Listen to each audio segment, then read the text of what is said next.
qaar ka mid ah bulshada Soomaaliyeed ee ku dhaqan degmooyinka Kaaraan iyo Hilwaa gaar ahaan xaafadaha kaabiga ku haya qashaweynaha magaalada Muqdisho ayaa uga mahadceliyay maamulka gobolka Banaadir oo uu hogaaminayo gudoomiyaha gobolka Banaadir ahna duqa magaalada Muqdisho mudane Cumar Maxamuud Maxamed Cumar Filish sida degdeg ah oo ay uga jawaabeen cabashadooda la xiriirta arrimaha qashaweynaha gobolka Banaadir.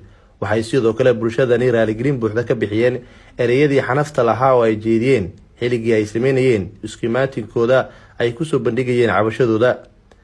guddi ka socda maamulka gobolka Banaadir oo ay kamid ahaayeen agaasimaha guud ee bilicsucelinta iyo nadaafadda gobolka Banaadir, agaasimaha xiriirka degmooyinka gobolka Banaadir iyo maamulada degmooyinka Hilwaa iyo Kaaraan ayaa kulan gaar ah la qaatay waxgaradka bulshada ka cabanaysay qashaweynaha degmada Hilwaa iyagoo isku afgartay in si nidaam dooli ah loo xalinayo cabashadooda. qaar ka mid ah waxgaradka degmooyinka Hilwaa iyo Kaaraan oo warbaahinta qaranka u waramay ayaa raaligelin iyo mahadcelin u jeediyay maamulka gobolka Banaadir.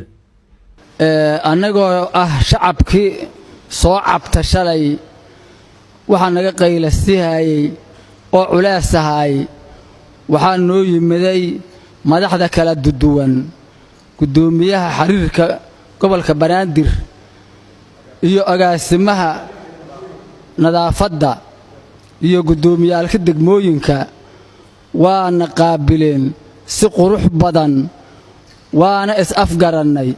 waxayna yiraahdeen ay naga qaabileen qashankaas aan ka cabanayno noogu xoog badan inay naga maarayhayaan waa u dhiibnay waana ka sugaynaa hadalkaanyana wixii leexdayo caraa inaan naloo qaban oo aan siyaasi ku labnayn aan idin soo gudbinaynaa.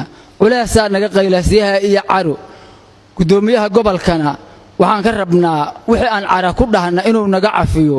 wabillahi tawfiiq. halkan waxaa ku lagu qaabilay maamulka gobolka Banaadir ayagoo nooga jawaab celihayo banaanbaxayni shalaahay dhibaatadan sheegaynay. sidaas darteed way naga shaafiyeen waxayna noo ballan qaadeen dhibka aan sheeganay inay ayaga saacadan laga bilaabo nagala wareegeen. haddii alla ku roon yahay wax allaala waxaa tabahayno dhanna haddii alla ku roon yahay ay noo ballan qaadeen inay noo qabahayaan. wabillahi tawfiiq. agaasimaha guud ee bilicsucelinta iyo nadaafadda gobolka Banaadir Sharmaake Cadow Turyare ayaa kamid ahaa mas'uuliyiintii goobta ka hadlay.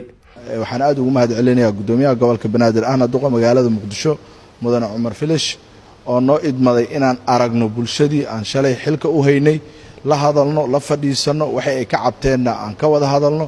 runtii aad ugu mahadcelinayaa gudoomiyaha gobolka. waxaan ku faraxsanahay sida uu u dhageystay bulshadiisa cabashadii ay soo gaarsiisay.